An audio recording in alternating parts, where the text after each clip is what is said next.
nightmares in my head. I fear that the thoughts build up until I can't hear, that my mind fills up into a creature, and it haunts me somewhere much deeper. Anxiety filling up every space, no privacy, and silently it could build and build until you. Salam sejahtera Malaysia. Denyut nadi suara rakyat bergema di channel ini. Okey, tuan-tuan dan puan-puan yang dihormati sekalian, ada berita paling buruk.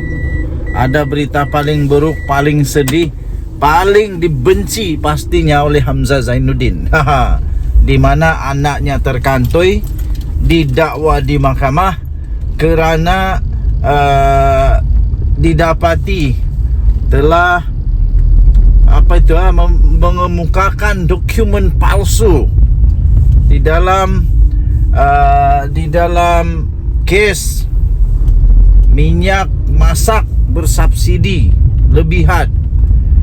Hari ini mahkamah mengumumkan satu perkara yang amat mengejutkan, pasti ditakuti kerana ini tanda-tanda agaknya ini baru tanda-tanda agaknya anak Hamzah Zainuddin bakal kena di mahkamah. Yang pasti anaknya sudah diheret ke mahkamah kerana dokumen palsu, dan di dalam kes yang mengakibatkan rakyat pula merana.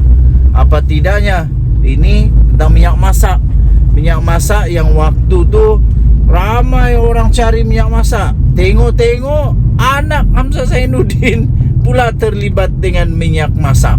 Aduh. Akhirnya Peguam Negara mengumumkan, Peguam Negara menolak representasi kes minyak masak anak Hamzah Zainuddin.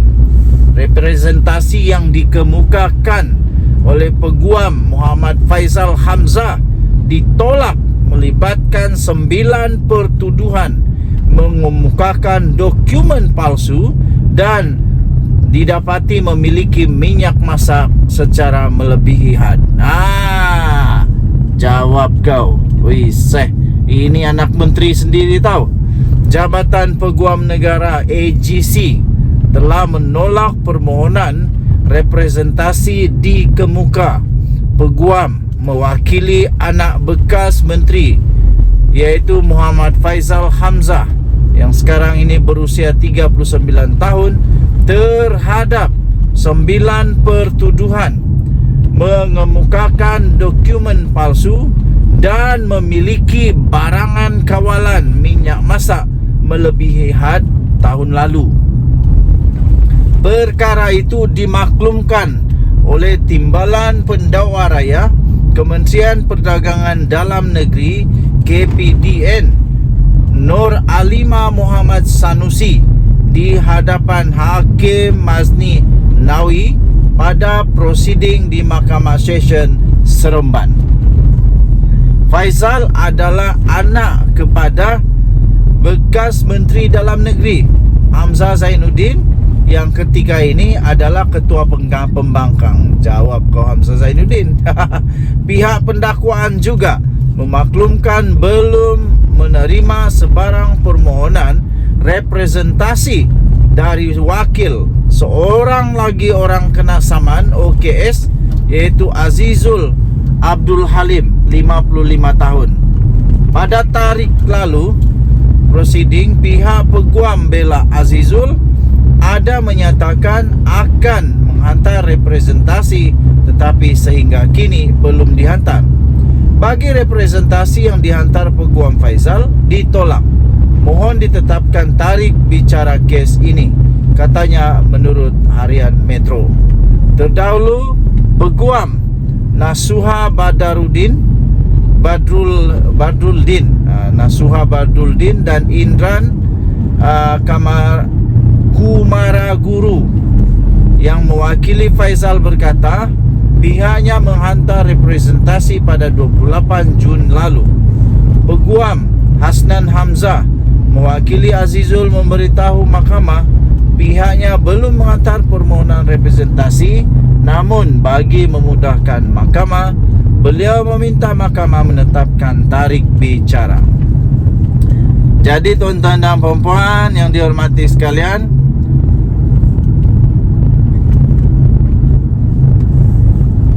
pada 5 April yang lalu, media melaporkan 2 pengarah syarikat termasuklah anak bekas menteri, ini anak Hamzah Zainuddin lah ni, telah dihadapkan ke Mahkamah Session Seremban atas 9 pertuduhan yang telah mengemukakan dokumen palsu dan memiliki barang kawalan melebihi had yang dibenarkan, iaitu minyak masak.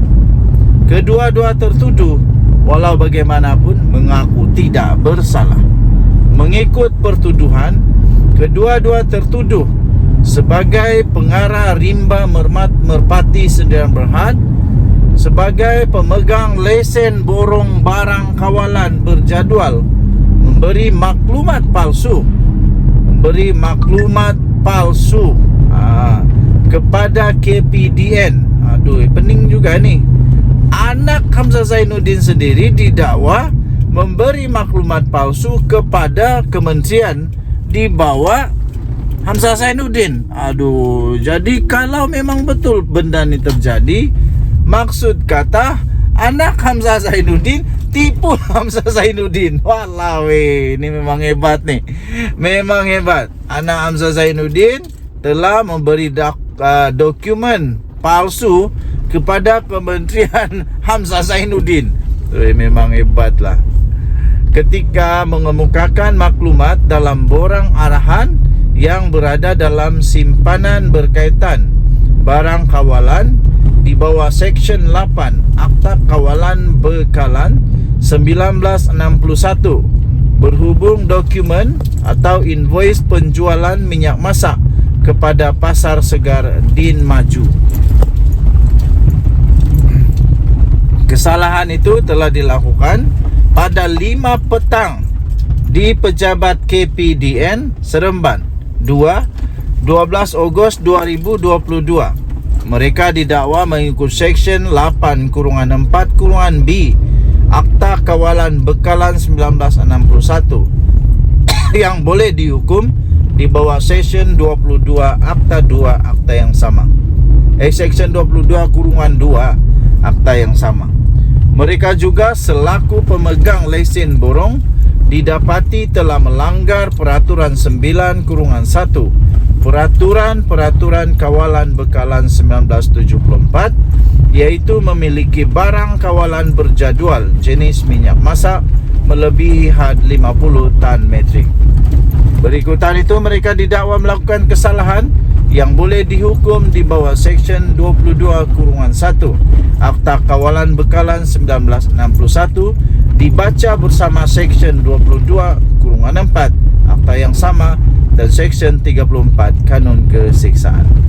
Denyut nadi suara rakyat bergema di channel ini. Bengonglah Hamzah Zainuddin kali ini memikirkan perkara ini. Anaknya didakwa memberi maklumat palsu kepada kementerian di bawah Hamzah Zainuddin. Denyut nadi suara rakyat. Bye bye.